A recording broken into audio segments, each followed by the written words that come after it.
Welcome back to the Navy Sports Magazine. Time to shed the light on Navy men's basketball. Mids qualifying for the Patriot League tournament is the number 5 seed at American coming up on Thursday night with assistant coach Emmett Davis. And obviously, you've been around this place a long time. You've seen this league change so much from the non-scholarship league to where you guys, Colgate, Bucknell, Lafayette really had some knockdown, drag-out battles through the years.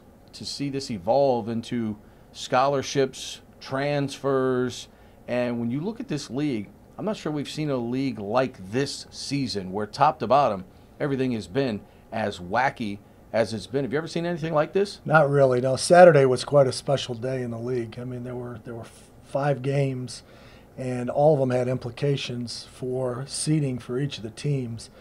And the winning teams, the top 2 teams, Colgate and Bucknell, had 5 losses, and that hasn't happened in a long time. And then the bottom teams have 6 wins. So it's been a really fun year from a fan standpoint. Been tough on coaches and players, I think, but the competition has been great.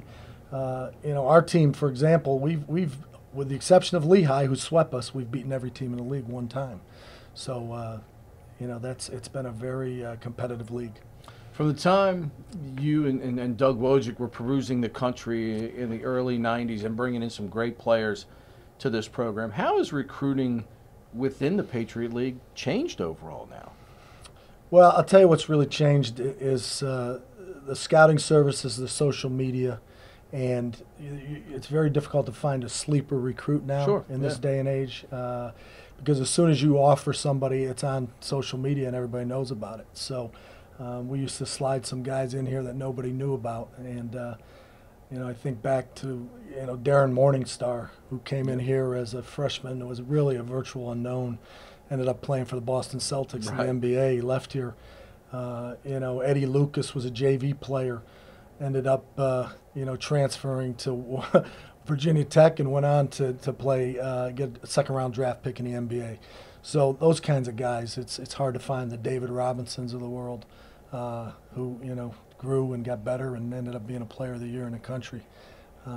So that's what's really changed is just everybody knows everybody, and it's hard to find those sleepers. You spent 11 great years obviously up the road at Colgate, and being the head coach of a program in really a small community like that, and the thing I see every time we go back up there, I mean the line of people that want to stop you, say hi to you, and all that stuff.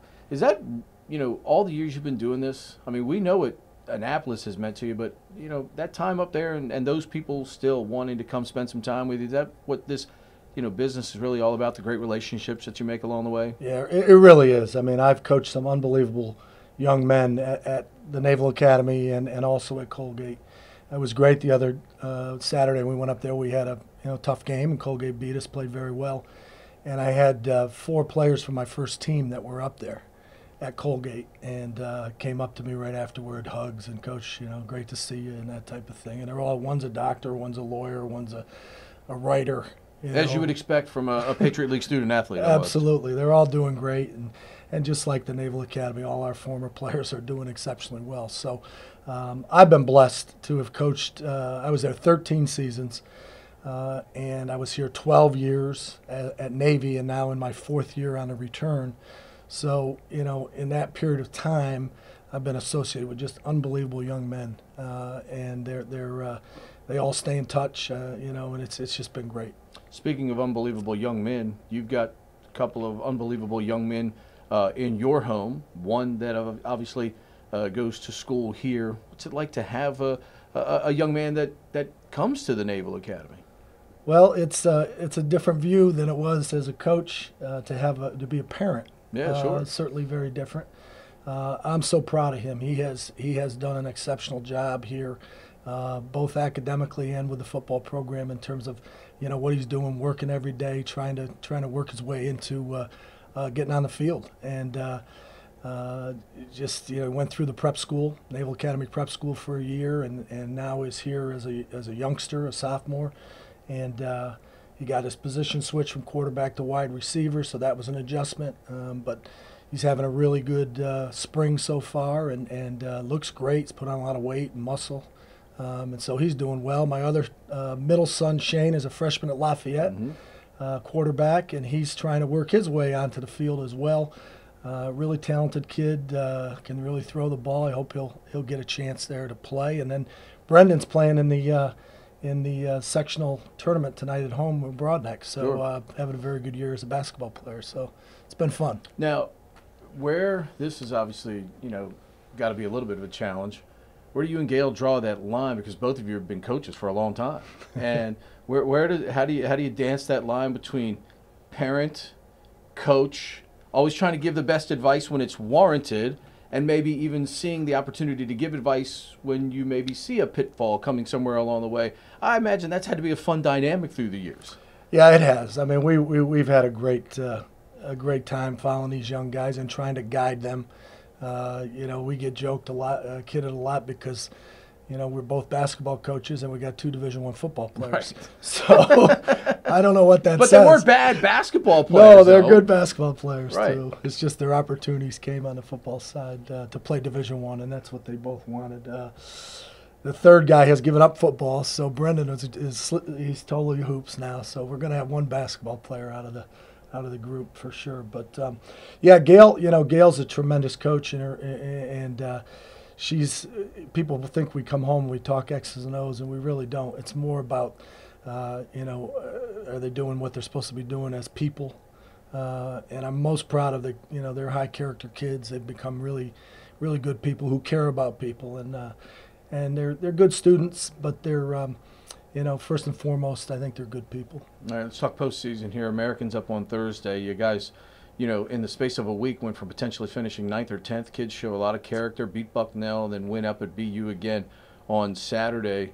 What kind of challenge does American present coming up on Thursday?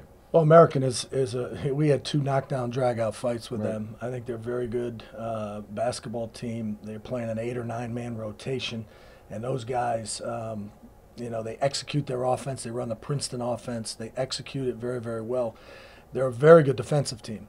I think they're 3rd in the league in field goal percentage defense, and they make you make tough shots.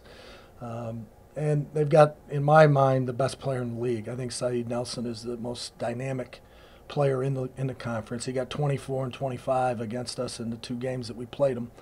And so we've got to try to do a better job with him, but it's the other guys, the Gasparini inside, who's a really good player, 6'10", Sam Iorio, who didn't play the second game, had a concussion. He'll be back. He's very good. They've got a freshman. Bunyasith has played very well here, the reigning Patriot League Rookie of the Week this week. Yeah, really. He's averaging 18 points over the last 2 games. I think he's 9 for 13 from 3, so he can really, really play. And then Matuzis and Becton. Becton's, as good an athlete as there is in the league, 25 block shots. So they pose a lot of problems for us, but I think we can present some problems for them as well. Evan Wick had a big game the first time we played him, got in foul trouble the second game.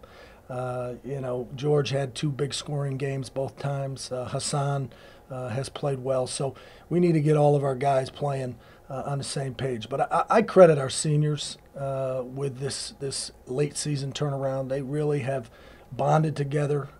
Practices have been really intense, really spirited, competitive, and it starts with the seniors. They've had 2 games where we've started them all, and Dom Antonelli hits another big 3 the other night up at Boston U, so keep it rolling, Dom. Set the tone in both games, no doubt about it. Appreciate the time. We'll see you Thursday in D.C. Thank you, Pete. All right, Emmett Davis joining us here on the Navy Sports Magazine.